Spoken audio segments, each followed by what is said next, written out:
Ketika investor smelter diberi insentif super royal, misalnya berupa pembebasan pajak atau tax holiday selama 25 tahun. Meskipun insentif tersebut hanya bisa dinikmati oleh investor dengan modal di atas 25 triliun, namun bukan karena kita anti tax holiday, tapi pengawasan pemerintah terhadap kebijakan itu tidak akan ketat. Jadi membuat investor Tiongkok tadi pasti mengakali negara Indonesia. Kita urai satu persatu. Mengapa tidak ketat? Backup penguasanya terlalu kuat. Sejauh ini terdapat informasi PPh Badan tidak bayar, nol besar. Ini membuktikan tidak ada yang mengawasi sesudah diberi tax holiday tersebut. Selama ini dinikmati oleh para invader sumber daya alam tersebut. Karena nikmat sekali fasilitas yang pemerintah berikan, rasanya, feeling saya ya, 3 tahun setelah beroperasi investor Tiongkok di Indonesia, mereka sudah break even point, balik modal, dan keuntungannya setelah itu puluhan triliun. Logika perhitungannya. Dan ini pendapat pribadi ya, mesin-mesin dan investasi itu di markup agar nilainya lebih dari 25 triliun sehingga dapat tax holiday. Aslinya walau alam. Kalau saya sebagai investornya, karena saya mirip dengan mereka, paling top 10 triliun modalnya. Kalau saya dikasih kesempatan di negara lain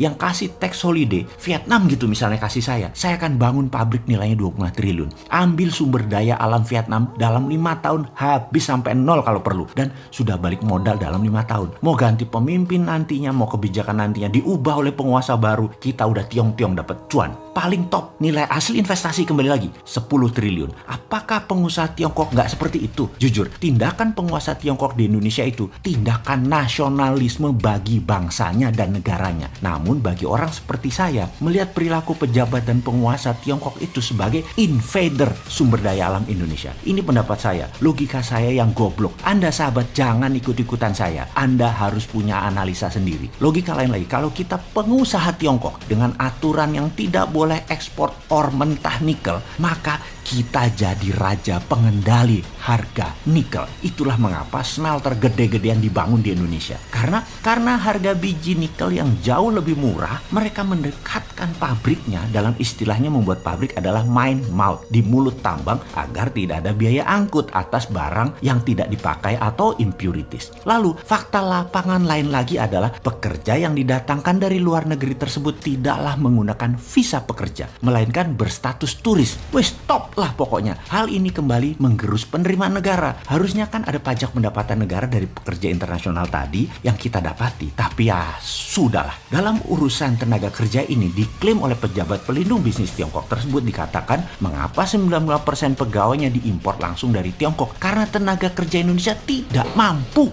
Wih, kok pejabat menghina dan merendahkan bangsa sendiri, tidak dihujat atau tidak dicopot ya jabatannya? Apa karena sponsor buzzer dia itu ya? Atau karena dia serba bisa? Dia bisa merangkap banyak pekerjaan dan banyak jabatan. Super canggih dia. Bahkan jabatan menteri mah kecil buat dia. Gubernur, bupati, wali kota, panglima, pangdam, danrem, pemadam kebakaran, Baywatch, penjaga pantai. Kalau dicopot dia bisa gantikan. Hebatlah orang ini. Lalu ada hal yang saya pribadi masih kepikiran. Asli kepikiran kalau saya mengandaikan saya adalah pengusaha Tiongkok. Saya pasti hanya akan buat smelter pembuang impurities. Saya tidak akan buat pabrik refining atau pemurnian nikel. Nggak akan. Smelter itu difokuskan hanya ambil bahan baku alam yang paling top, nikelnya 2%, di mana kebanyakan 1,6%. Lalu mereka akan bakar dalam tanda petik agar membuang bahan-bahan yang tidak diperlukan. Jadi dalam 1 ton output produk, bukan 1 ton nikel, tapi 1 ton tersebut nikelnya hanya 25% kandungannya. Sehingga masih belum dikategorikan nikel agar pajaknya bukan pajak nikel. Apa kayak dikasih nama nikel oxide, nikel ore, karena 75%-nya bukan nikel. Karena mereka butuh yang 75% ini. Ada feronya, ada litiumnya, ada banyak deh. Sama seperti dalam video sebelum ini. Pabrik smelter koper di Gresik tidak akan keluarkan koper murni 99,9%. Juga goldnya 99,9%. Karena berakibat keluar juga goldnya, platinumnya, tembaganya. Nggak bakal. Jadi apa yang mereka lakukan? Mereka hanya buat anoda slime saja. Jadi dibayar pajaknya bukan finish product. Jadi kalau kita nih pengusaha Tiongkok yang nasionalis, maka ngapain kita buat refining mining di Indonesia, keluar nikel 95%. Ngapain keluar litium, ngapain keluar feronya? Pabriknya juga harus ada abadi di Indonesia. Nggak bakalan, karena stok kita kan mau dikeduk habis-habisan dalam 10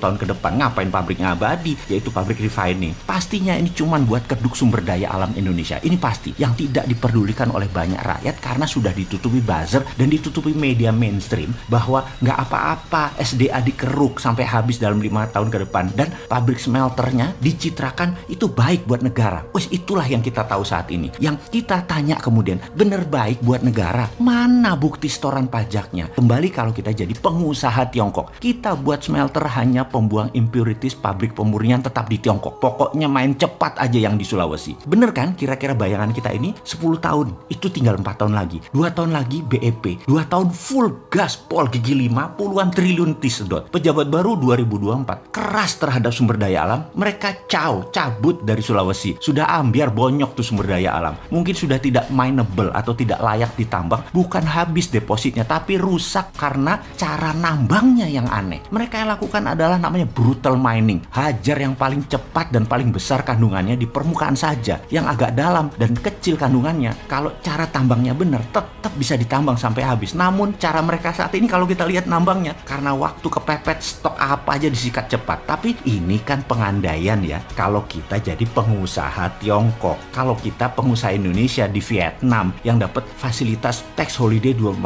pasti kita akan markup. SDM juga bawa dari Indonesia. Kita hajar 10 tahun rata tanah tuh aset Vietnam. Finish produk tetap di tanah air Indonesia tercinta. Paham?